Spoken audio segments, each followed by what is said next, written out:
Adab, welcome to Islam After Colonialism. I'm Nauman Naqvi. I'm an associate professor in the Department of Comparative Humanities at Habib. And before I introduce our speaker and our discussant for today, allow me to briefly introduce, for those of you who might not have viewed any of the lectures before, the purpose of this series. Across the world, modern colonial rule has not only devastated the economies and ecologies of non-Western societies, it has dramatically transformed their cultures and traditions in innumerable ways. From the replacement of metaphysics and spirituality by historical and political religions to the emergence of divisive nationalism and nation states, the contemporary world cannot be understood without the profound impact of modern white supremacist colonial rule based on modern ideas of racial and cultural segregation, historical superiority, and the civilizing mission and national competition for global power and progress.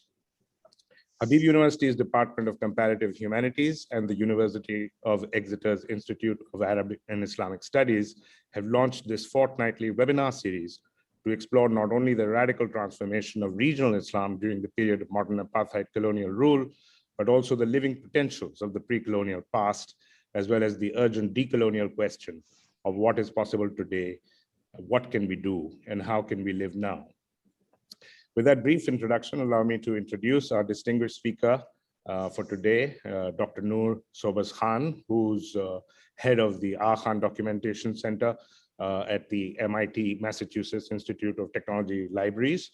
Dr. Noor Sobaz Khan, who was a professor at this university, Habib University, before she went on to MIT. She's unclassifiable, really. So I'm going to have a tough time introducing her because she has such a wide range of interests and so many very interesting things to say and very, very well-informed things to say about so many different subjects. I'll just tell you about her formal qualifications. She has a PhD in early modern Ottoman social history from the University of Cambridge, that focus and with a focus on archival and manuscript sources. And she managed at the British Library the Persian manuscript collections for many, many years, and is now, of course, at MIT. It's also a great pleasure to introduce today my regular companion, Professor Sajjad Rizvi is not able to be here because he's at a conference. So I'd like to introduce Professor Liana Saif, who kindly agreed to be a discussant, and she's really the perfect discussant for this panel. She's at the Center for the Study of Hermetic Philosophy and Related Currents at the University of Amsterdam, where she's an associate professor in the history of medieval esotericism. Before that, speaking of esotericism, she was a research associate at the Warburg Institute and the University Catholic de Louvain. But we'll be hearing from her after Noor. Noor is going to talk about it's a long title. What exactly is the title? Noor, I hand it over to you. Please. Sure. Okay. So my title today is quite a long title. And I mean, first, actually, before I dive into the presentation, I really just want to thank Nauman for inviting me and Sajjad as well.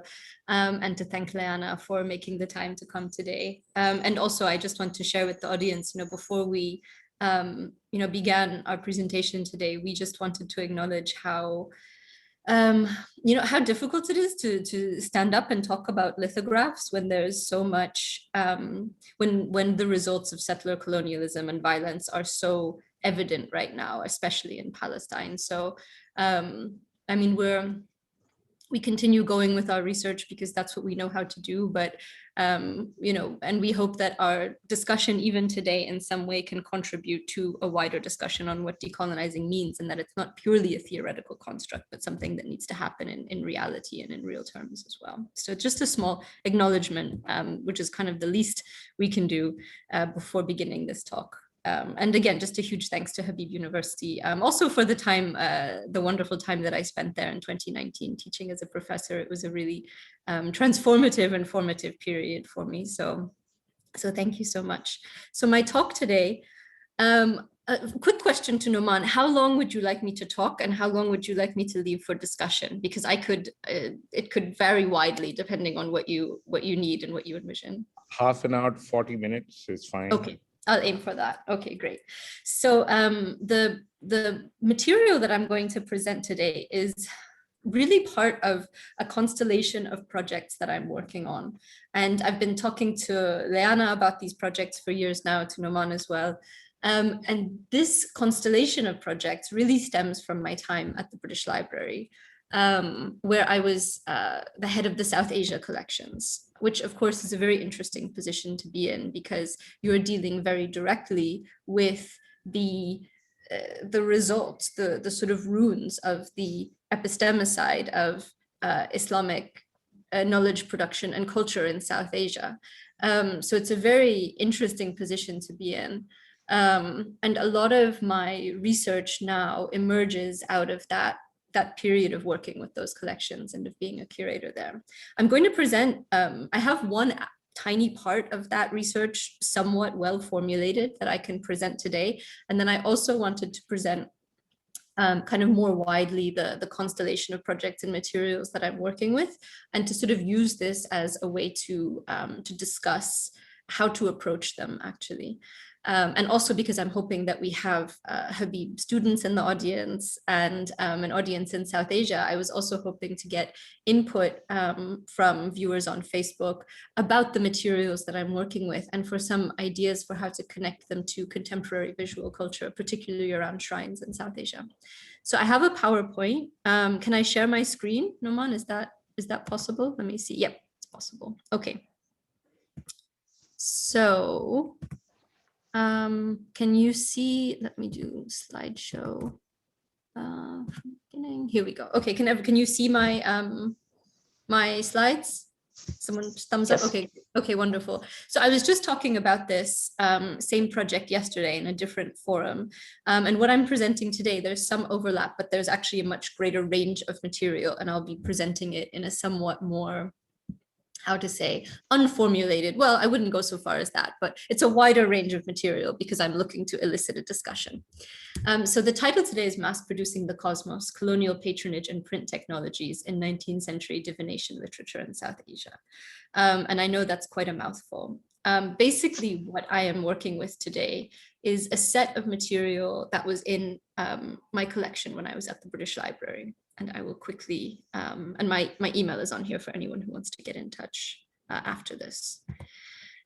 So while I was there, I was the principal investigator of a research and digitization project dealing with early South Asian printed books in the British Library's collection. And the BL, because of the 1867 Press and Registration of Books Act, which was basically a colonial legal deposit and surveillance legislation, basically. The British Library has one or sometimes two copies of every, not every, but as close to as possible, a very comprehensive collection of titles that were published in South Asian languages, sort of post the passage of this act, as well as before. There's decent coverage. And so these are the materials that that this research and digitization project focused on. And you have a bit of information here about the scope of the project. It was really huge. I worked with a wonderful team of people who are still there. The project has been renewed and it's still going strong. And we are in the midst of producing a number of academic publications and scholarly outputs, as well as online resources as emerging out of this project. So the materials that I encountered as part of my research into the printed early printed South Asia collections in the British Library are a subset of lithographs in Urdu that were published, I would say, between in the last 2 quarters, so the second half of the 19th century, basically. So just to give an overview of this material, it is, So the materials that I'm working with are about 40 to 50 treatises, all printed on lithographs. And lithograph, the technology of lithographs, I can talk a bit about that if people want, but it was basically a new print technology that allowed, rather than movable type, you can, using lithograph stones, can basically reproduce cursive script, so it's perfect for Perso-Arabic script, as well as illustrations using the lithograph stone and the chemical treatment that you use to sort of reproduce many copies of what's been inscribed on the lithograph stone. So this was a new technology that emerged in Europe in 1820, then was later introduced to South Asia in sort of second quarter of the 19th century, and took off and became very, very, very popular. More so than movable type, especially for Arabic and Persian scripts. What I'm looking at here is the interface between manuscript culture and lithograph culture. And the reason why my talk is called Mass Producing the Cosmos is because what the overarching question that I'm examining is basically, how did this new technology affect manuscript production and the dissemination of knowledge production in South Asia? So, for instance, you have courtly manuscript production of a certain set of cosmological images that normally would not have circulated very widely outside of an elite circle, let's say the Mughal court or the Adil Shahi court. Which then becomes widely disseminated throughout at least the north of the subcontinent through this new technology in the second half of the 19th century. So that is kind of the moment that I'm investigating here. And what does that mean in terms of creating new audiences, new readerships? How does this circulation of materials, especially related to things like divination, magic, the creation of talismans, that we would consider to be very enchanted forms of knowledge, how does this disrupt the thesis that printing technologies introduced a sort of rupture in traditional Islamic intellectual production? I kind of have a lot to say about that particular question, but I'll save that to the end of the talk because I would like to present you with some of the materials that I look at here. So when I first encountered these materials, and a part of the fun of these materials is that they're very visually rich and there's a lot to kind of make sense of here. And Liana has seen a lot of these images before and has helped me to make sense of them because they touch very closely on her research as well. And again, one of the reasons why I enjoy sharing them is that often audiences will have encountered them elsewhere and be familiar with them and be familiar with some of the stories that are embedded in the images. So I hope to share as many as possible today. So the subset, the corpus of lithographs that I am examining is about, say, 50 titles, all of which are plays on the word talism or talisman and ajaib. So they'll be called talismat ajaib or things like this. So the wondrous talismans or talismans of wonder. And we can discuss what exactly a talisman is as well, which is a big question and a separate question, I would say. And we'll look at a range of different images that are portrayed as talismans in these texts today as well. So in the first set of materials I'm going to talk about today, the first thing that struck me about them when I encountered them, and we can go through some of these images. Oh, okay, here we go. Here are some of the research questions that I just mentioned. And we can return to this later. So the first thing you kind of encounter is a set of images that, if you're familiar with the sort of classical sort of elitist manuscripts, courtly manuscript production, you'll immediately be struck by the resonance that these images have with illustrated cosmological treatises such as the Ajaib al-Makhluqat. And Liana in a conference very kindly pointed out to me that there's a lot of resonance with the Kitab al-Bulhan as well, with some of these images. Particularly, I think, if I'm not mistaken, the astrological ones, and as I go through, we can have a look. But anyway, when I first opened this lithograph, and mind you, they're printed texts, they're not manuscripts. what you encounter when you look at these images and read the captions is that they are actually not embedded in a cosmological order, nor are they embedded in a geographical narrative. There's no kind of spatial or temporal narrative governing the way that these images are organized on the page or in the treatise. They're just sort of all juxtaposed and thrown together. And it is left to the reader to kind of make sense of them. So the immediate question that occurred to me upon encountering this corpus of materials, and just to give you a sense, each treatise that bears the title of, the Tilismat Ajaib, will have between, say, 50 to 100 of these images in the treatise, and between, say, let's say 20 treatises that are illustrated in this manner, there will be a substantial overlap in the repertoire of the imagery that's used. So that there are some interesting questions there around craftsmanship and the circulation of images as well, and the way that they're being reproduced. So that's just to give you a bit of background to the materials. And so you've got some captions here. I've provided like sort of rough English captions, although I suspect much of the audience can read Persian and Urdu, so you won't struggle with the original captions at all.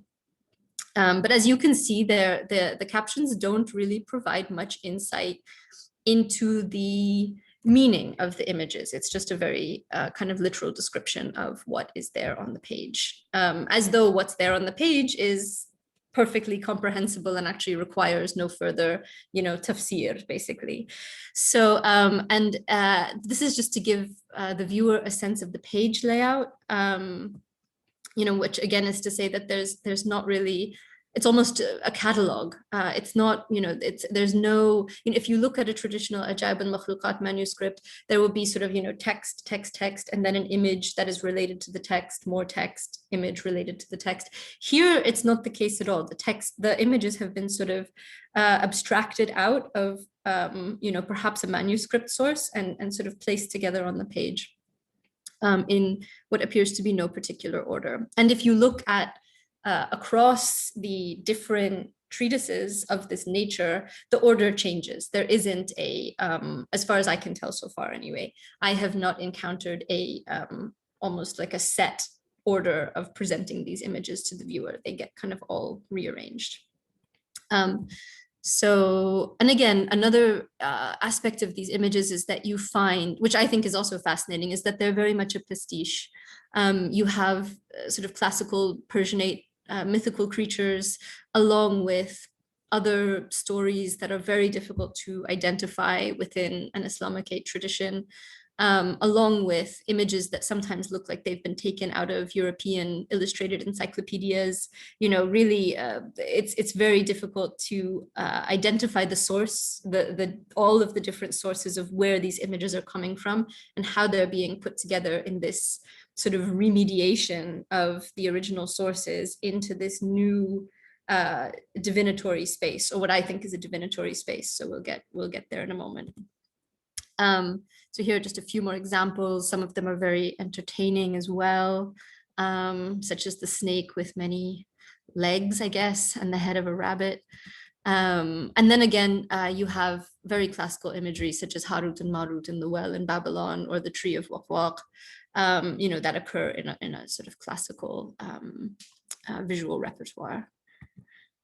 So just very briefly, I think with our audience, we won't need to go into too much detail, but just to give a brief background. So when I first encountered these sets of images and I wanted to make sense of them, being trained as a philologist and manuscript curator, my immediate thought was genealogical, sort of like, where is the source? Where's the source of these images? Where are they coming from? Are they drawing on a previous manuscript tradition? And if so, what does that tell us about how this manuscript tradition is being reinterpreted through this new technology of the lithograph?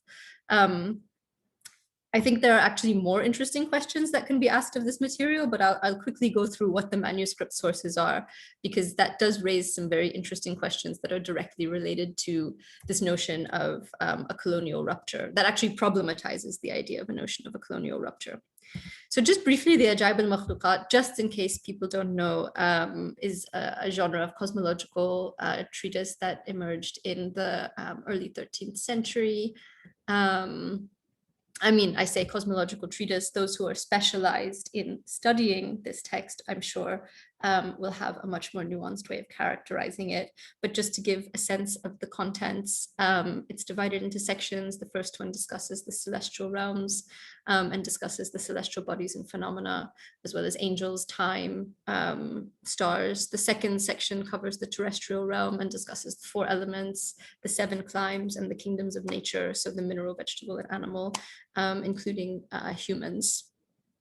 And so it's this final section where a lot of the imagery that I think in the West is most closely associated with the Ajaib al-Makhluqat. So these sorts of bizarre, imaginative sort of, creations emerge most clearly, I think, in this third section. There's a bit of debate in the secondary literature about the way that the Ajaib al-Makhluqat has been characterized in the secondary literature. One of the debates being that the way that we as scholars in the West have conceptualized this genre as sort of being intentionally evocative of wonder, right? That the objective of this text was that the viewer would open it and look at, the angels and the planets and the creations of nature and man and sort of, feel a sense of wonderment and amazement at God's creation. There's a strong argument to be made that that is the case. There's also a strong argument to be made that this fixation on the inherent bizarreness of the, or this notion that there even is an inherent bizarreness in these illustrations is an invention of Western scholarship. So there's some debate there, which I think has a bit of an impact on the way that we look at these later lithograph illustrations. Because again, there's a similar debate to be had. Would these have been really bizarre and evocative of wonder to the viewers in the 19th century, or because they were embedded in a wider, semiology and social context and perhaps oral tales and lore and stories, perhaps they wouldn't have been as bizarre and fascinating as we find them today, having been, abstracted a bit out of their original context. So again, I feel like this debate about the Ajaib al-Makhluqat has a strong resonance with the way that we're looking at this lithograph material today. So, I mean, another area I think that it's important to talk about when approaching these lithograph texts are the sort of traditional genres of divination literature. And I really hope that Liana jumps in on this one because she is the expert on this. But another area of kind of pre-modern Islamicate knowledge production that I think very much comes into play in understanding the way that these lithographs were used is divination. And, I just give a brief example here of the different types of divination. Within the treatises that I presented earlier, what you'll often have is within the same book, you will have one treatise that is sort of that contains all of these varied illustrations that are taken from a range of different sources and juxtaposed together on the page. You will also have a treatise on dream interpretation, a treatise on palmistry, a treatise on geomancy, all in the same. And sometimes even you'll have a list of common questions that people seeking an augury will ask the diviner and answers to those questions. So the images that I showed you are very much enmeshed in a wider constellation of texts that, again, while drawing on these pre-modern manuscript traditions, are very much reformulating and reimagining them and sort of recontextualizing them in the moment that they've been produced.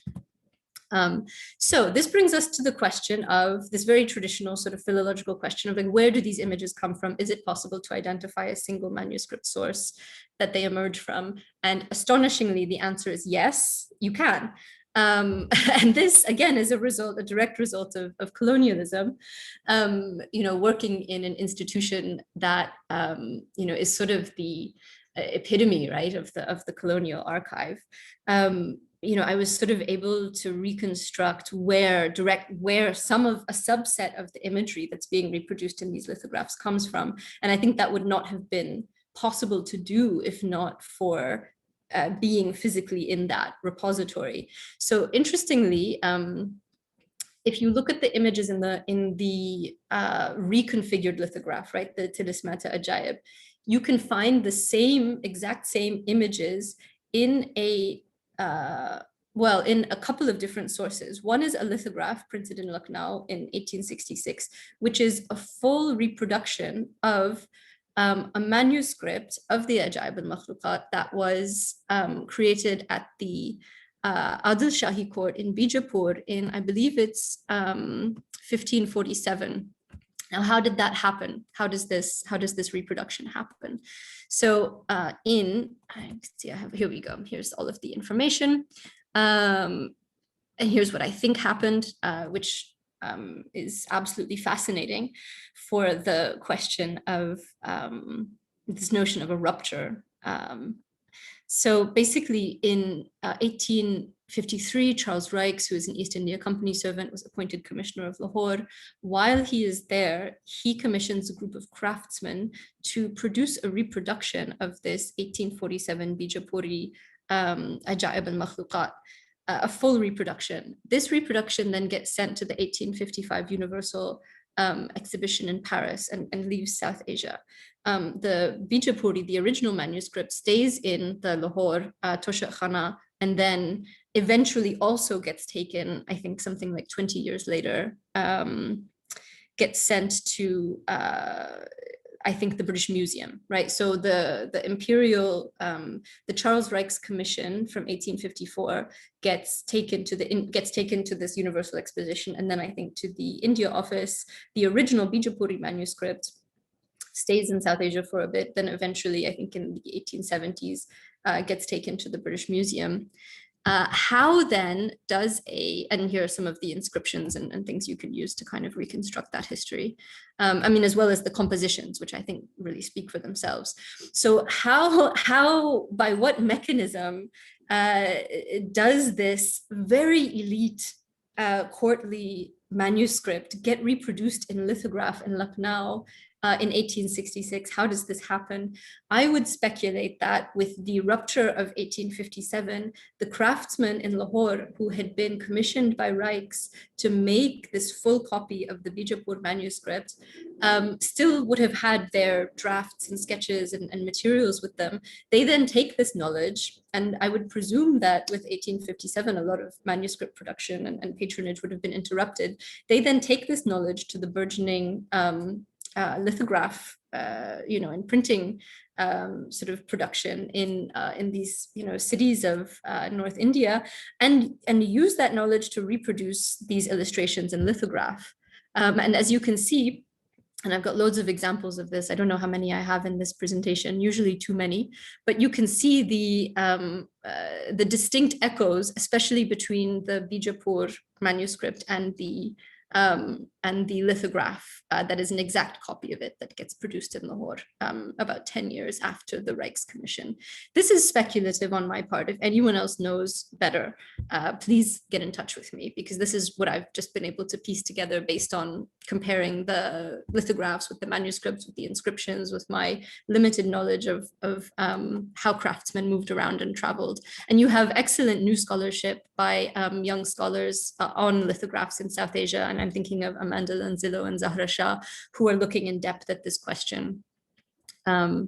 So again, here are some more examples of the distinct similarities in composition, style, color between the manuscript and the lithograph.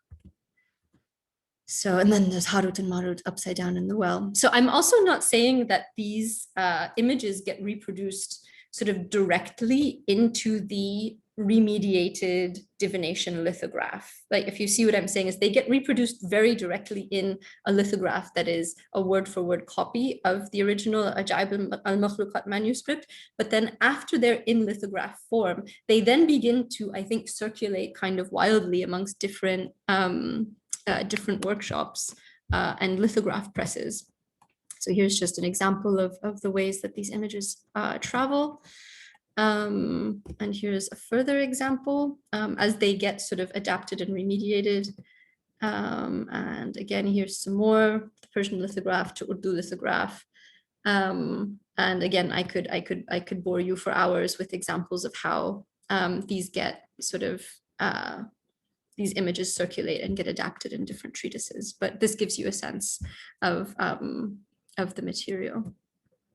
Okay, so yeah, so that kind of, so what's interesting about that is that there is this notion that the British in India basically brought about an epistemicide of traditional Islamic learning, and I agree that in many areas they did, but in this particular subset of knowledge, interestingly, the fact of Charles Reich's commissioning this manuscript and the craftsman then being able to reproduce it in a lithograph actually gave new life to this set of cosmological images and knowledges. Oh, sorry, there's a siren outside. I don't know if that you can hear that.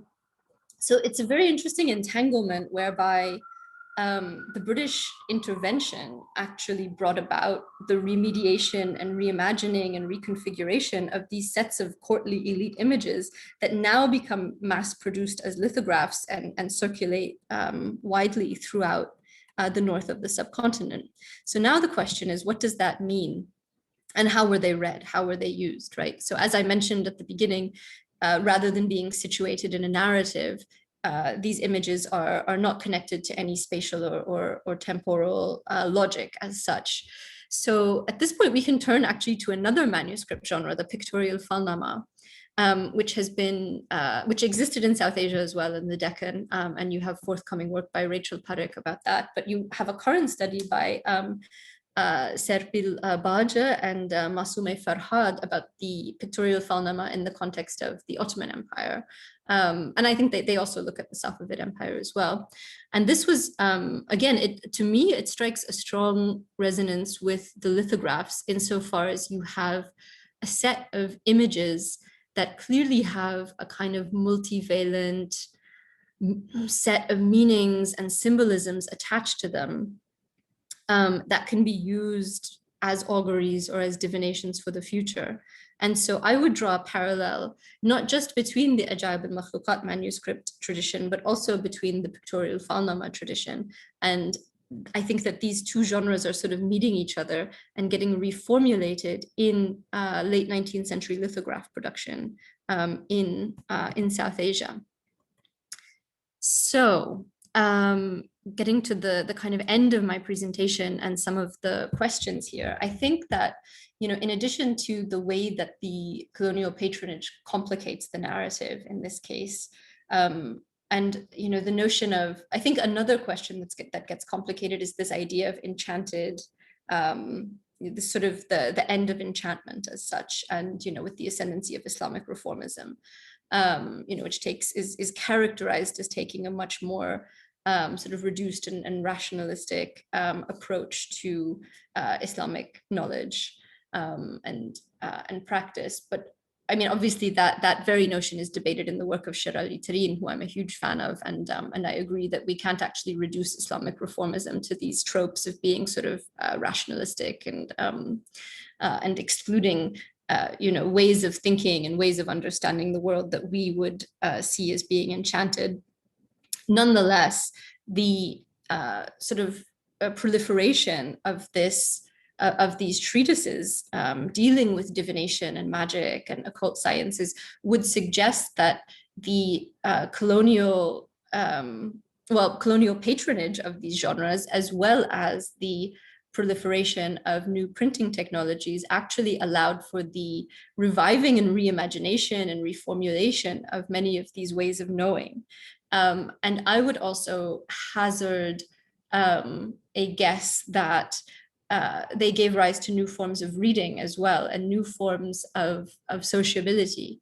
So if you look at if you think back to the images that I showed at the beginning of this presentation, you don't actually need the text in order to do something with the images, right? If you're trying to divine an augury or improvise an augury based on the images, you don't actually require the text. All that you require is your imagination, a set of divinatory principles that maybe you've inherited through oral knowledge, and then you can improvise an augury. And you have some examples of this happening with pictorial falnamas in other areas of the Islamic world.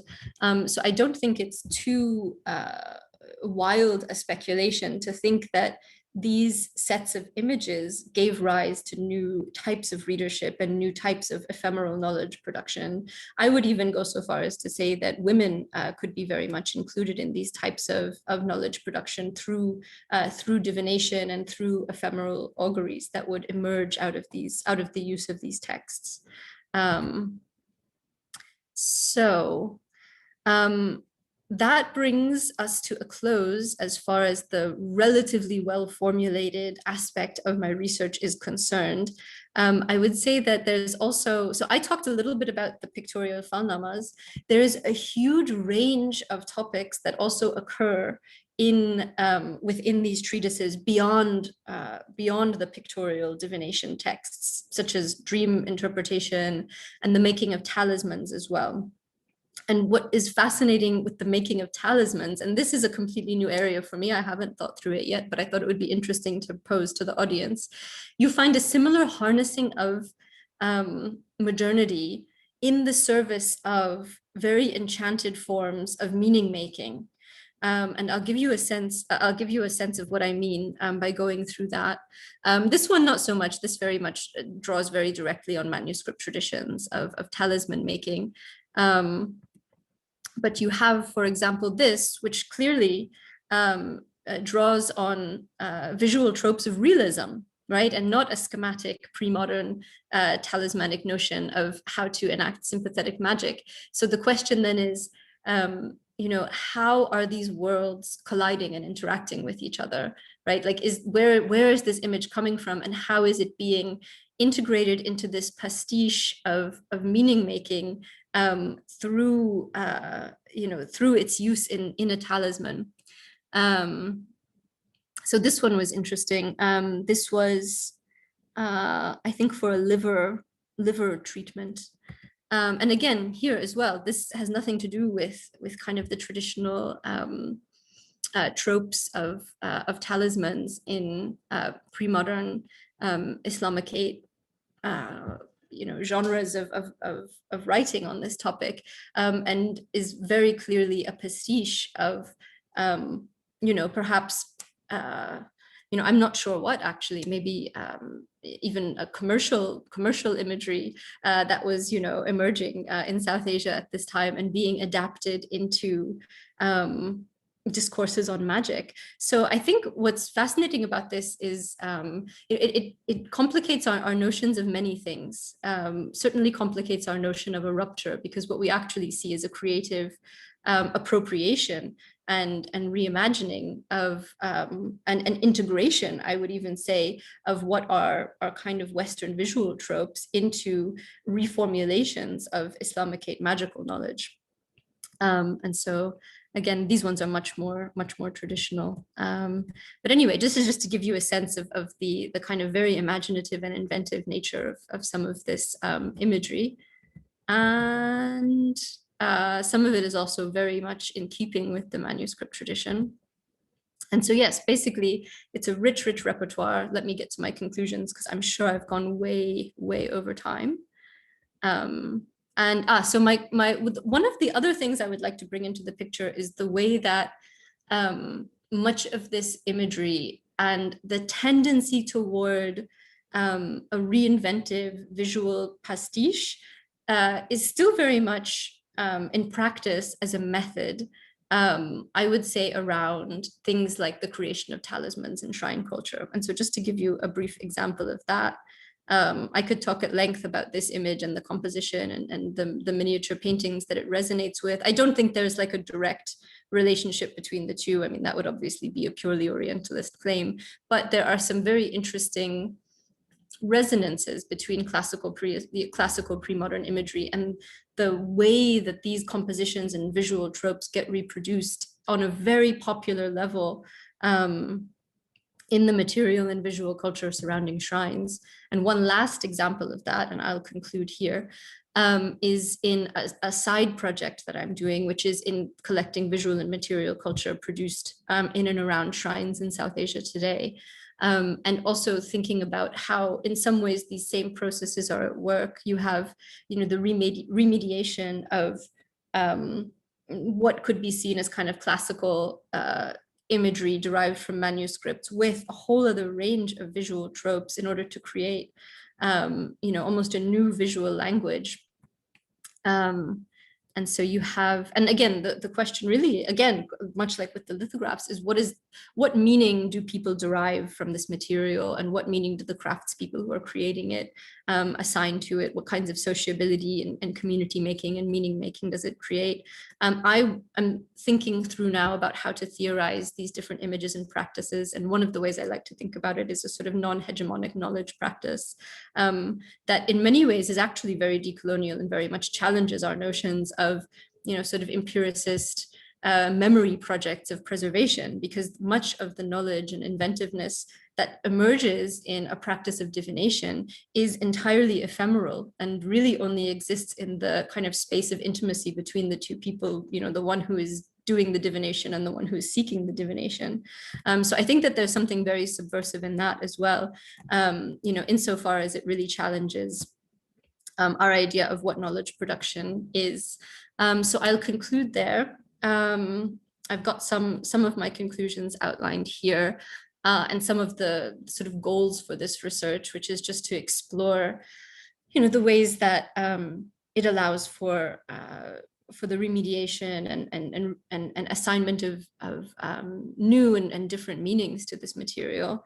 The other aspect of it that really interests me is the ephemeral nature of it, including the, not just the actual divinations, which are often quite poetic and relational and emerge from this sort of lived experience of sitting together and contemplating these materials together and divining a future, which in of itself is quite a revolutionary act, divining a future through sitting together and sharing a world of semiology and stories and symbols, but also the fact that all of this creation is very ephemeral. So even the talismans that are themselves a pastiche of a set of different visual tropes are meant to be burned or eaten or dissolved in water, much as the divinations themselves are not meant to live past the moment in which they are created. They're not necessarily written down anywhere. So I feel like this entire body of knowledge is a kind of non-hegemonic challenge to empiricist masculinist knowledge production that we tend to focus so much on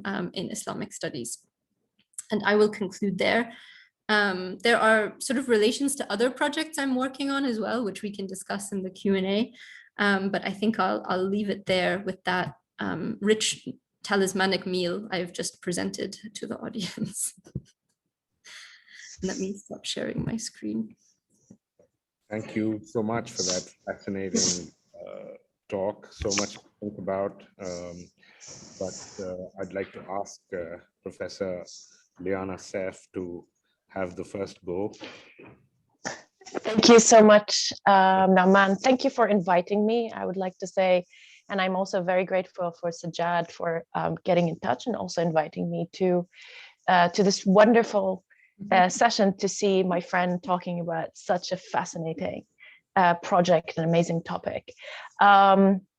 Thank you so much, Noor. That was amazing, and I particularly loved your presentation of how being present in a structure like the British Library has also given you insights that as academics who don't basically spend time in the way that you do with these archives, like we don't have access to this, or rather we haven't been even trained to look at it from that perspective. And there's a lot to be said about that in itself, the separation between academic methods of investigation of image and text and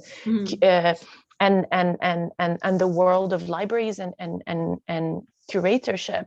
And there's something to say that this is a kind of artificial dissonance that was very much part of a very colonial way of structuring knowledge and knowledge about others as well. So that was really fascinating to me, that on the one hand, epistemicide is a thing that takes place through the structures themselves, through the manner of education. But at the same time, when you see them archived, you get a very nuanced perspective at how colonial agents had effect on the way that image and text circulate, but that sometimes we are not bound by their action, and then the text and the image takes a life of its own and generates its own epistemology once again, or at least this is how I viewed it. So that was amazing. Two things that came to my mind as you were talking today, and I think we spoke about this before, which is this idea that images are seen to have a particular purpose, almost a stable purpose of wonderment, that the reader is obliged to engage with the text in an image in a very particular way, when in fact it could be an issue also of entertainment, sensationalism. These were, important sources of entertainment for many people. They're beautiful to look at. It's not necessarily just like people who create talismans. At least I feel we're looking at similar texts, at least in texts that I've come across. But it has this amazing, entertaining value that is not necessarily associated with a kind of intellectual engagement with wonderment that, from the colonial perspective, justifies the text, right? Absolutely.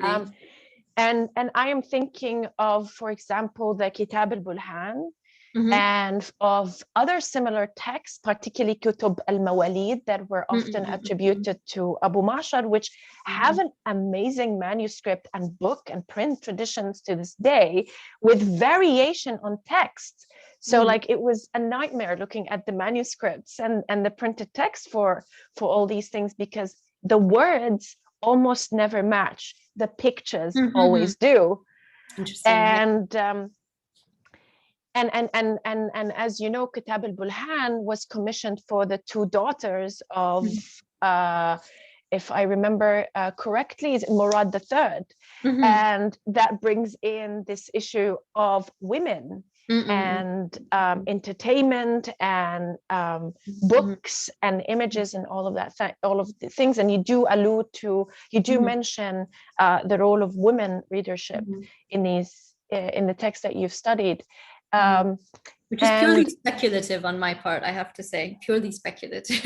but that's why we're talking. That's why we're talking, exactly. to try to see it from different perspective. But speculative, sure, but convincing in also in a lot of ways. And so I wanted to talk to you a bit about this. And the second point that I wanted to talk to you about is the popularization of talismanic knowledge and talismanic practice through in that period that you're looking at, that interface that you zoom in, because I am interested a bit, a bit later on, of these very popular magic spuria, for lack of better words, that you find a lot in Jordan, in Palestine, and these have very similar visual traditions as well, vacillating between the diagrammatic and the very realistic, and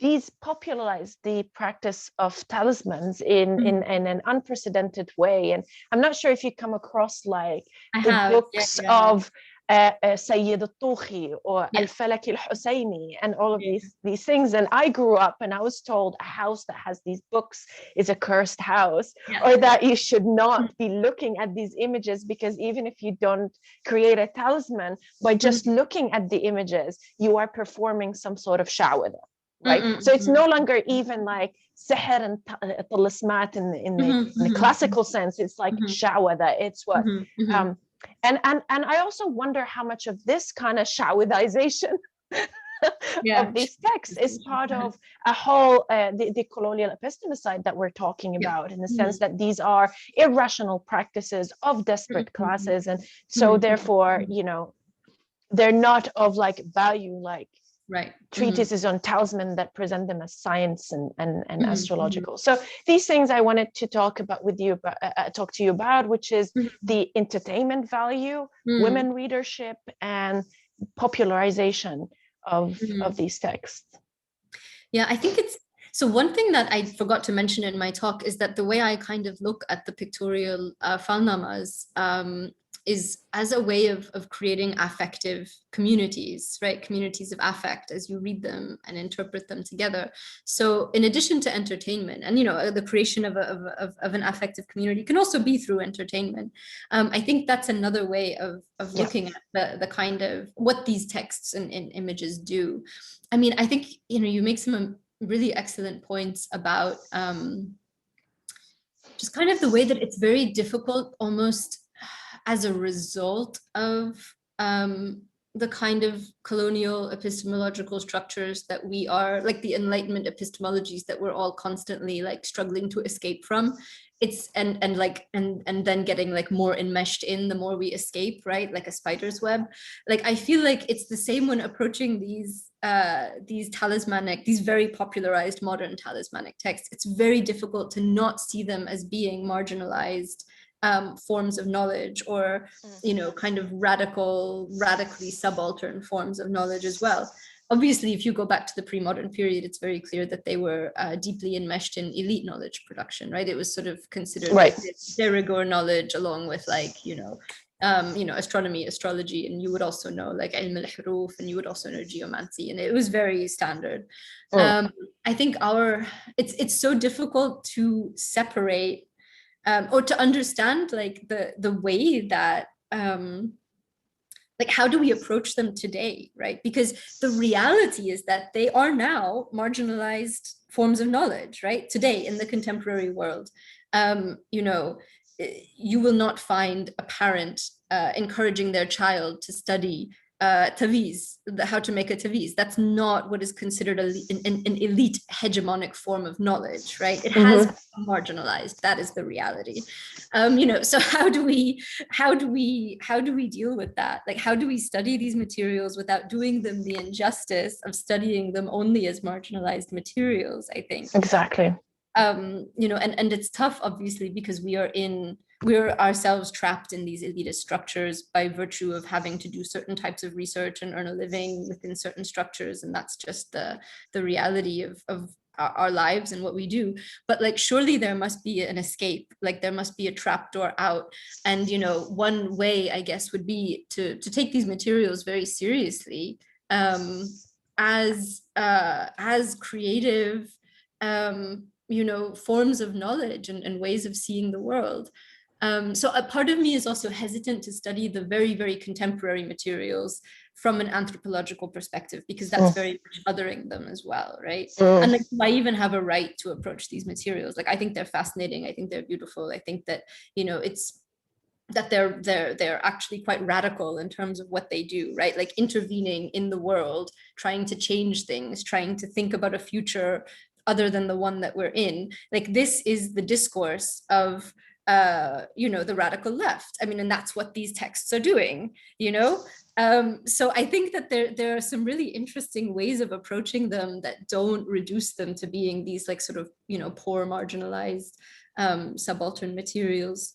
But it's tough because of the structures that we're all kind of stuck in, and the language that we have. I think art is one way of getting away from that, like using materials to create art and envision art, because it takes you away from this mode of analysis that tends to kind of marginalize marginalized materials like this. Mm, So those are mm, just some of my very unformulated thoughts on mm. on how to approach this corpus. I do. Mhm. You explain that actually quite well about the problems that we encounter within these elitist structures that Mhm. that we work with. And in my field, the strongest force is indeed that Enlightenment Mhm. ideology, where even studying this material depends on justifying why Yeah. you're studying this Yeah, material. exactly. Yeah. What is the value of discussing talismans and Mhm. these images? And it gets even more complicated when so I work now in Amsterdam, before that in Mhm. England, all of that, but this Enlightenment ideology has been globalized, and in a and it was reproduced in many parts of the world. So where it gets even more entangled is, Mhm. even if you quote unquote have the right to study them in terms of proximity, or however one seeks to justify it, some of the educational structures in though in for example in the Middle East and elsewhere, Mhm. they still reproduce these kind of narrative for various reasons, and then it becomes this crisis Mhm. between an institute trying to legitimize itself in the eye of a global scientific community, because there are ratings, right? Mhm. It's Yeah. not like there are ratings, there are economic pressures. Mm. It's the struggle is ongoing, but this time done more efficiently from a distance, right? To Mhm. control the epistemological the means of epistemological explorations within these subjects, and that's where I find some difficulties as well, is to Mhm. justify it in the context, for example, in my case, in the Jordanian context, Yeah. or other contexts, to just say I'm doing this work because it presents all of the things that you and I talk about. But there would always be a sense of hesitation, repulsion, that Yeah. has been basically like branded, or like it's part of the maybe collective trauma, Yeah. that to be taken seriously as a knowledge producer, Mhm. one has to adopt the paradigms of legitimacy Mhm. that are in the buildings that people enter and do research. Not just Which, people, white people. thank you. Right. So like Thank you. Aisha Chaudhry, the scholar of fiqh and legal history, has this amazing article where she parses the different ways of doing Islamic studies, and one of them she refers to as WISIS, which I think is genius, which is basically white supremacist Islamic studies that privileges certain types of empiricist knowledge presented in certain ways. And one of those are these, very Orientalist studies of fiqh. I mean, I'm trained in that tradition myself, right? So like my first scholarly work was a very, empiricist, positivist reconstruction, a micro-historical study of fiqh, based on fiqh, basically, in legal sources. So like, but it's almost like and she says this in her article, you need to jump through that hoop almost to be even given a place within the academy, to even be considered, valid, basically. And, these are her words, and I agree with them completely, to be completely honest. But I mean, even that is a kind of violence, right? Like that, as a person Absolutely. of color, like you need to go through this, positivist, empiricist, Orientalist, philological training in order to, as you say, have a place within this structure that maybe will give you the space to then look at something else, but then you're still always tainted by the structures that have formed your training, right? Exactly. Exactly. And on top of all that, when we're studying this amazing, beautiful material, we have this tradition where you have to buttress your research with a discussion about accountability, theological accountability. So things like, if you want to study astrology, you have to dedicate a chunk of your article or book saying what did theologians think, but is it haram, is it halal, why are you doing this? Didn't that, you know, in the Quran it says that there's always, you have to be on, like, to provide theological accountability indeed to white audiences and white structures, because you're expected to, right? Because that's the structure within which Islamicate culture is researched, right? Is that it's always within a theological ethical formation, right? Rather than just, oh, this is art, or this is a cultural practice, or like, why do we need to pronounce on whether, like, you know, Al-Marghinani would say that studying tavizas in shrines is okay or not. It's irrelevant. It really is. And I mean, there's currently a little bit of a move away of that in at least the field of Islamic occult sciences. But you know, it's still very much about this material as knowledge contested, accountable to the field of theology, but the not even, like you said, theology as created by the colonial by colonial powers, by these oppressive structures. It's a very particular type of theology, very particular type of fiqh, and that we need to constantly justify it on these bases. Which can get really tedious because, like you said, it does not matter. It doesn't matter to the people who are making it, I would say, right? You know, to the actual creators of these images who exist today. Like, it's not purely a historical phenomenon. I mean, it's a valid practice. Like, there's no, you know, you don't have to situate it within this, as you say, very like colonial construction of what theology is deemed to look like within and permissibility. I mean, it gets even more intimate. It's about, like, are you permitted to practice? Are you permitted to think about it? And if you do, justify it. And if you are a scholar from these regions, the pressure is then more so, more so. I mean, as you know, I'm sure you've even witnessed it, where I would be in academic conferences and someone would raise their hand and they will ask me, do you believe in this stuff? Is it haram? Isn't it haram? Exactly. And it's a violence. It's a way of disrupting the discourse that are generated by Muslims about this material. Totally. Nauman, we've gotten carried away. Sorry. It's something we talk about a lot, as you might have gathered. We do that a lot. It's wonderful listening to you guys, if I may. I have a few, you know, a couple of observations and questions. So the moment you started, when you talked about the fact that these images have been abstracted, taken out of narratives, both visual as well as actual discursive narratives. After that, I began a train of thought following, you know, through your lecture, and I hit upon, you know, where McIntyre, where he starts his book After Virtue, with this idea that, you know, imagine that the world of science has been destroyed, and all we are left with is bits and bobs of from that world of science, just fragments. We are left with fragments. He says that's the condition we find ourselves in. Famously, this is what he says, that we find ourselves in ethically after virtue. So the actual ethical moral world has been shattered. All we are left with is these fragments, like these images that you showed us, lithographic images.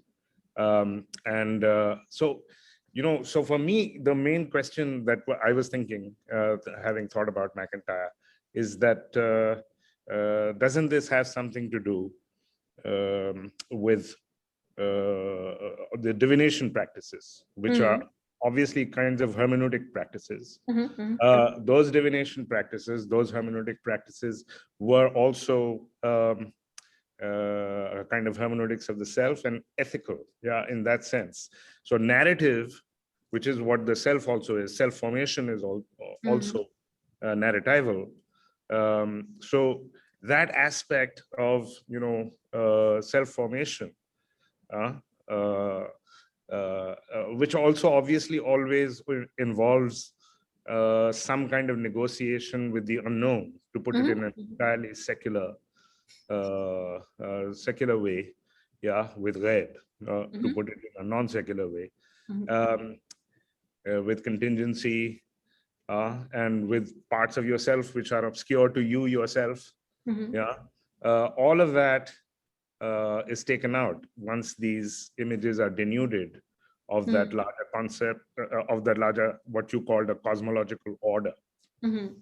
So in the absence of the cosmological order, what to my mind, the implication might be, and I want to know what you think of this, is that aspect of it, that aspect of it, the hermeneutic aspect of it, and the aspect of self-cultivation, the aspect of self-cultivation is also denuded. So on the one hand, I had that, and then I mean, this, the I Ching, for instance. I mean, you know more about this stuff than I do. The way people use the I Ching is really, it's a whole technology of self-formation, really. The way, I mean, I only have glimpses of it. I haven't actually studied it, but that's what it, appears to somebody like me. And the other aspect I wanted, that occurred to me, is I was thinking about what you said about the critique of bizarreness. But as you know, that Herath, wonder, is just an important part, as of course you're and my one of the texts in which we've enthused about before, but of course there's a lot of criticism of the text as well. Shahab Ahmed emphasizes the importance of Herath ontologically. He's not the only one, of course, lots of other people. He's citing other people. So, but that again, so Herath, the purpose of wonder, actually it's kind of like the sublime, yeah? The sublime also, in Kant, for instance, is precisely meant to give you a sense of your finitude.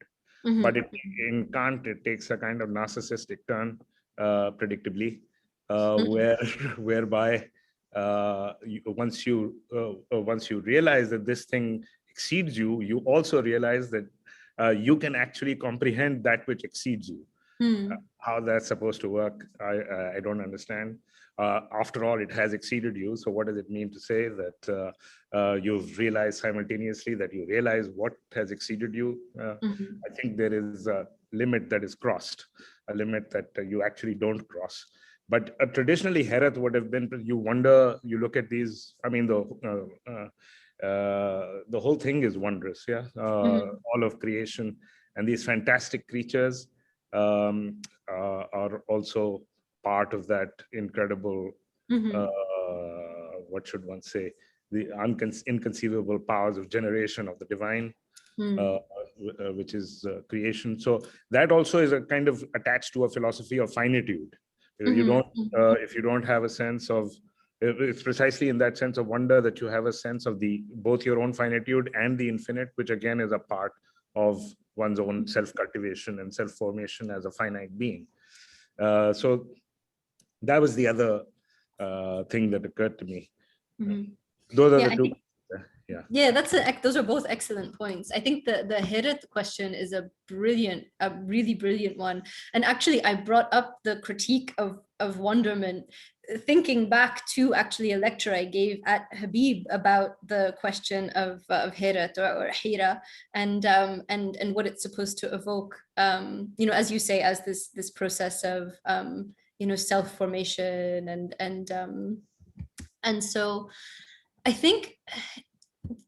think we have to be careful with the concept, because it does get linked to a notion of, it gets linked to and simplified, I feel, in a lot of Western scholarship as being sort of reduced to the bizarre, right? Like, you're supposed to feel wonderment when you look at a bee or a leaf or an ant, right? It's supposed to be far more all-encompassing than purely reduced to bizarre or you know, kind of you know, sort of, you know, awe-inducing images. I mean, everything that God has created is supposed to be inducing of wonderment. And you find that in, even in the original, you know, sort of classical Ajaib al-Makhluqat repertoire, you know, a lot of it to our eyes as moderns, right, is not necessarily inducing of awe or wonder, because it's a picture of a leaf or a picture of an ant or a picture of, you know, a slug, or things that, you know, we do not necessarily as moderns associate with wonder, and yet we're very much enmeshed in,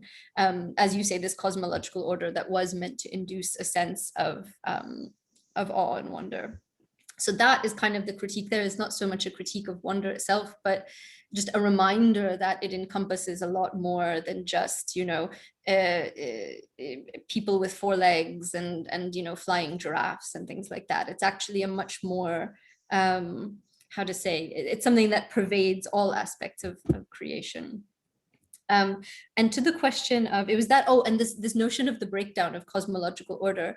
So it's something that, so to me, this is a really difficult question, because I don't want to, you know, I'm an early modern historian. I don't want to portray the early modern period as being this sort of perfectly intact ethical and cosmological system that was in harmony, and then it was destroyed by colonialism, and you know, and we're left with the fragments of that, and there's been this total rupture. I actually think that the traditions of Islamic knowledge and intellectual history are much more resilient than that. So I think what I would like to argue with this research on lithographs is that, sure, there is an element of fracture that happens, but there's also an element of reconfiguring, the reconfiguring of those cosmological elements, and harnessing of these technologies that could be seen as disruptive, but actually allow for a very creative and radical space to take, you know, what we could see as fragments that have been abstracted out of a system and reformulate them. And, you know, as you very correctly identify, part of this practice of divination is a cultivation of the self, right? And I would also argue that it's a cultivation of community as well, and of relationships and bonds and shared meaning. So I think that, you know, I don't want to take a pessimistic approach to these materials and say, yes, they've been, you know, this was a cosmological order encompassed in the Ajaib al-Makhluqat that gets, you know, sort of deconstructed and destroyed. I would rather look at it as a new form of understanding these images comes up, like a new semiology, a new community of interpretation and meaning arises out of this, rather than saying it was entirely destroyed. You know, and again, maybe I'm being too optimistic with my historical interpretation of this and a bit revisionist, but I think that, you know, just look, I mean, and which is not to say that a lot of knowledge wasn't destroyed. I mean, you know, my other set of research right now is on the Delhi collection, which really was an epistemicide. It was an attempt to remove as much as possible of the physical, you know, memory tools, right? The actual physical manuscripts in which knowledge was encoded and passed on and transferred. The large scale removal of those artifacts from the space of Delhi where they circulated by the British in 1857, that is truly an epistemicide and a rupture and a fracturing of knowledge traditions. That's not to say that other forms of knowledge did not survive. And again, I think this question of oral knowledge and the role of women and the way that knowledge gets passed on orally and through things like, you know, your habitus, your acculturation, you know, things like cooking and weaving and making talismans and medical practices. And, you know, all of these are also very valid forms of meaning making and knowledge production that, you know, I don't think were ruptured. I mean, they're very resilient forms of knowledge making, and I feel that this body of lithographs kind of taps into that and is very much adjacent to it. And maybe, you know, maybe it was read whilst enmeshed in that set of kind of oral knowledge and practices. So I would like to think that there's a certain resilience there that maybe we can hint at, through looking at these texts in that way, if that makes sense. No, that makes that makes sense. So at that conference that you also spoke at, the Reparative Futures conference. So at one of the panels, we were talking about the fact that in modernism, which arrives, literary modernism, I'm thinking of, which arrives later, in the 30s or so. One of the problems that one of the figures that I'm interested in, but there were others that we were discussing there as well, encounters, is the inability to cultivate or form the self. Right? And this is a trope in, this appears as a trope in the later 40s, 50s, 60s across the Muslim world, in modernist literature. So the kind of thing I'm thinking of in the transition between the time that you're speaking of, late 19th century, and my own world. So my Nana, for instance, maternal grandfather, he practiced some alchemy. He had very little money, but he invested a significant portion of that very meager income in alchemy. And he was horrible to his wife, my Nani. And also to his children. He's just, and even though he came from a kind of a family of qazis, a religious background, so he had, he clearly had none of the arts of self-formation that alchemy had previously been associated with. Kimia, Sadat, etc. Alchemy was, not just a way of being a good for nothing otherwise. And just hitting it rich, all of a sudden, which is what it was reduced to for him.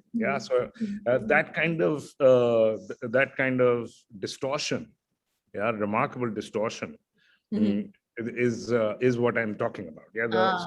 What's left, if you're just left with these fragments, well, ontologically denuded fragments. Because what you're describing, and even your critique of empiricism, the complaint is basically, partially about this, the ontological impoverishment, very, very thin ontology. Basic empiricism is basically, what you see is what you get. This is the way I like to put it to my students. This is the modern ontology. What you see is what you get. Right. So that ontological denudation, to my mind, parallels this, ethical denudation. But I'm not terribly optimistic, as you know. So, right. But that's a very interesting. I do think this thought occurs to me often, that if there are people who retain some of these older forms of self-cultivation and self-formation, it's certainly not my class. So it is the subaltern classes, where, of course, you are saying that these forms of knowledge continue to thrive. I think, again, just speaking of one's own experience, it's sort of, and another thing that I think is really interesting is, I think I am a little bit more optimistic than you. I think that some elements of this cultivation and self-formation have survived in pockets here and there. I'm not, I think that there has been, and Liana, you and I were talking about this, the way that certain classes also in the Middle East, the sort of secularist classes or other very Salafized classes, are the ones that are the most that have sort of the least access to these more esoteric approaches to meaning making, and that this is also a result of colonialist and imperialist violence. So I think it's difficult to generalize across different classes and regions, but I think there's still, I wouldn't lose hope. I think there's still we can find pockets of where these practices have survived. And again, I think this also goes back to not looking at pre-modern Islamic past as a utopia where everyone was a perfectly formed, ethical, reflective, human being that used these systems of knowledge and tools correctly. Like, I'm sure there were people who were, superficial jerks in the past as well. So I think this is just the nature of being human.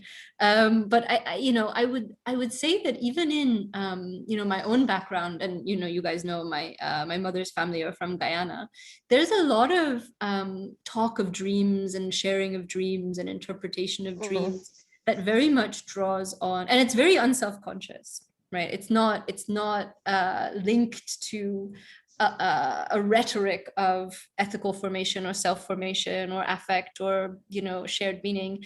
It just is a very organic practice that happens, and I feel like another, going back to this question of the way that technologies that are often perceived as ontologically impoverishing or disruptive can actually do the opposite sometimes, is that I've come across some Instagram accounts that talk about dream interpretation in the Caribbean that I think do this work, much like the Lithograph press did, of reformulating an affective community around these echoes of a pre-modern spiritual practice, very unself-consciously and very naturally. So I haven't lost hope yet that we've entirely lost our ontological richness and meaning. I think it's still there, lurking in Instagram and lithographs and shrine chapbooks.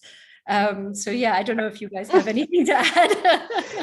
Actually, your example also, you spoke about women, I spoke about my grandfather. It was really my nanny, who's my maternal grandmother, who saved the family at all. So, and obviously most of the also arts of interpretation and narratives, as well as various idioms. Women are obviously linguistically richer also, their discourses. All of that came down to me from my grandmother and through her to my mother. I think actually that because, if you put Partho Chatterjee's frame on this, where, the colonial world is divided between the men and the women, which is the inner world and the outer world. So, it might, again, this is speculative, but I think it is true that this is one of the effects of colonialism, is to all of the hermeneutic arts basically now became the preserve. Well, both ethics and hermeneutics became largely the preserve of women. That's interesting. I can see how there are definite echoes of that, I think, in the materials that I'm looking at, and also in my own presumptions about the materials, right? That there's this like parallel set of kind of women's oral knowledge that must accompany the interpretation of these images, right? If we're looking at lithographs, or even if we're talking about dream interpretation today, it's almost entirely, in my experience anyway, practiced by women. So yeah, I don't know, Liana, if you have any reflections on this from the contexts that you've experienced. It's a very interesting question, and I think to go back to the point that you were talking about, how different classes consume different modes of esoteric, occult, or metaphysical knowledge, and in the sense that and Ali Reza Dostar wrote about this in his Iranian metaphysical book, and people who have who still value meaning making through occult, esoteric, and metaphysical means, but also have capital access, i.e., the people who can inhabit the Enlightenment ideology better, because they have the capital access and more means of globalization. They are the ones who will perhaps dismiss meaning making of traditional occultists, the Ramal, the talisman maker, but they will then they will be attracted to Western esoteric currents, and I'm sure we can see that in many countries around the world, in the sense the New Age movement having very strong influences on especially particular classes. The success of The Secret, that book about I forgot the main idea is that if you put yourself out there to the universe responds to you, and in a way they replaced the Islamic notion of God with a more universal perception of divine presence. So it becomes less about doing dua and appealing to Allah subhanahu wa ta'ala, and it becomes about the universe, the cosmos, right? You even see like occult currents now in vogue in many places. So I think I am positive in the sense that people still find this material and these ideas very engaging. It repulses, but it attracts. And in that tension, a lot can be said, and a lot of potential for meaning and self-cultivation exist in that kind of peripheral limbo epistemology. And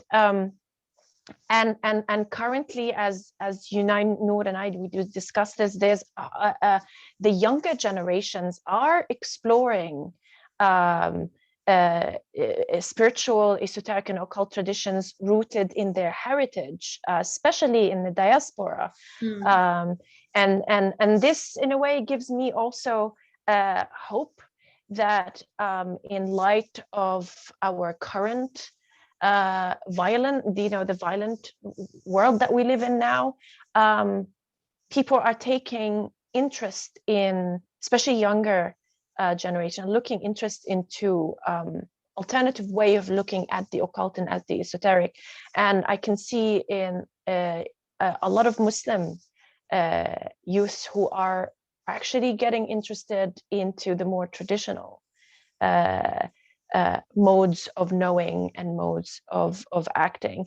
And I have just a question to you, Noor, if we have time. Can you tell us more about what you described as community, affective community of affection? Can you tell us more about what's the setting for this community? Is it a private one? Is it in a living room, or is it in the streets? Like, what kind of setting does it take place in? Sure. I mean, if we're speaking historically, right, we're going back to like, the 19th century or the 16th century. So you have accounts of women doing kind of improvised auguries and divination together. You would have women who would do this professionally, right? And it would take place sort of one-to-one outside of a mosque. You have accounts of women doing it in households, in the women's quarters. So I would say it is a more intimate setting. Based on my the limited kind of information I have on this, the limited information that's preserved in texts. With the material that I looked at today, right? My, again, speculative understanding of how they might have been read with the pictorial divination treatises is that it could have happened in groups. Like, let's say someone owns one of these lithographs and is looking at it with other family members, for instance. It could be that they were used by professional diviners who had, a set of meanings associated with each picture that, if it's anything like dream interpretation or other types of interpretation, probably would have been relational as well, depending on the context and how the divination is coming about and when and why. So I think that, and there are so many different types of divination in these historical treatises as well. I feel like the act of making a kind of contingent relational meaning together, either one-to-one or in a wider group, like a family circle, that itself is a type of community and kinship formation. This creating of a shared hermeneutics, cultivating the self together. And I feel like, historically, I think it can shed light on the ways in which certain types of knowledge were resilient because they were constantly renewing themselves within this context and sort of being recreated, right? And then I think in a contemporary context today, I think that these processes are actually very radical and revolutionary. The act of making meaning together outside of, this Enlightenment epistemic structure, as you said, sort of going back to different, Islamic methods of occult practice is kind of a revolutionary approach to forming a kind of collective bond and set of meanings. And I think it also harks back to this notion of the resilience of certain types of knowledge and meaning making, because it can be constantly renewed and recreated, right, with each generation as we kind of do it together. Like familial knowledge production that gets lost sometimes. It's almost like this knowledge economy, but based on family units and perhaps more intimate relationships that also were overlooked. And perhaps even the knowledge of this kind of intimate setting has been demoted as the knowledge that comes out of it and keeps on getting renewed and re-explored is often delegitimized because, again, it works outside the established colonial structures. And it doesn't need them. Yeah, it doesn't need them at all. So like going back to this question of like decolonial methods of knowledge production, one of the courses I taught at Habib was on dream interpretation. And, the objective of this course was not just to introduce the students to, traditions of dream interpretation that don't use the kind of unconscious they don't have any reference to sort of Western psychoanalytic approaches to dreaming. So we introduced them to sort of Islamic, philosophical framings of dreaming. But ultimately, the path that I wanted the students to go down is to see that they themselves are a source of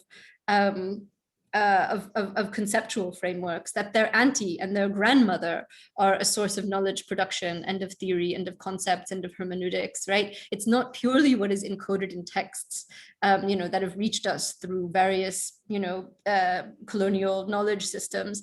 There are many other ways, there are other hermeneutics and other ways of forming meaning and community that don't necessarily have to draw on these formal structures. And so I think they got there in the end, but I would hope that the pictorial Falnama research intersects with that notion of we don't necessarily like the types of meaning and the conceptual frameworks that these images drew on, we maybe don't have access to anymore, but their parallels certainly still exist within these oral cultures of sharing meaning and sharing dreams and sharing interpretation and so I think that's why I'm not a pessimist about this, is because I see it still alive in front of me, and I think, oh well, that must have existed in the 19th century as well, and like here is sort of some material echo of it in encoded in these lithographs. So I think, there's definitely like something very important about this sort of family knowledge as being quite actually a radical decolonial approach to creating meaning. Your grandmother is a source of theory. Your grandmother is a source of meaning. Oh my God, she definitely was. Like, no question about it. More than any book or any elite institution, So yeah, that's what I'm hoping to do with this project. And, thanks for listening to me ramble through all these different materials and time periods and ways of knowing that I'm trying to make sense of in this project. My favorite times when we do. So interestingly, Intezar Hussain, this Pakistani writer,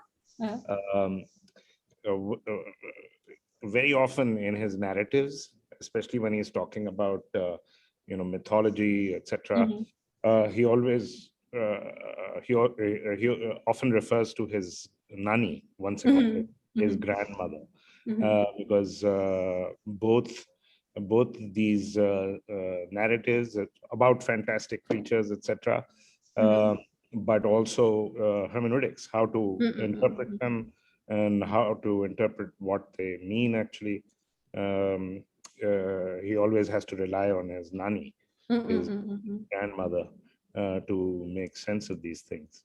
Now, this conversation obviously can go on for a long time, but we've been at it for over an hour and a half. It's 1 hour 35 minutes now. So the last thing I'll ask you, Noor, there was a slide which said, I think it was one of the talismans. There was a cure for melancholy. Oh, yeah. Can you send that my way, please? Absolutely, yes. No problem. I think we all need that one right now. Yeah. We need that one. All right. Thank you. That was so wonderful. Thank you, Noor. Thank you, Liana, for a great conversation full of insights and lots of things to think about and follow up on. And thank you to our viewers. Please tell others so that they can watch this amazing session. Not often that you get to hear a conversation about both these matters and at such a high level. So please do spread the word. Thank you so much again. Khuda Hafiz. Thank you. Khuda Hafiz. Thanks so much for having us. Thank you so much for having us. Assalamu alaikum. Thank you.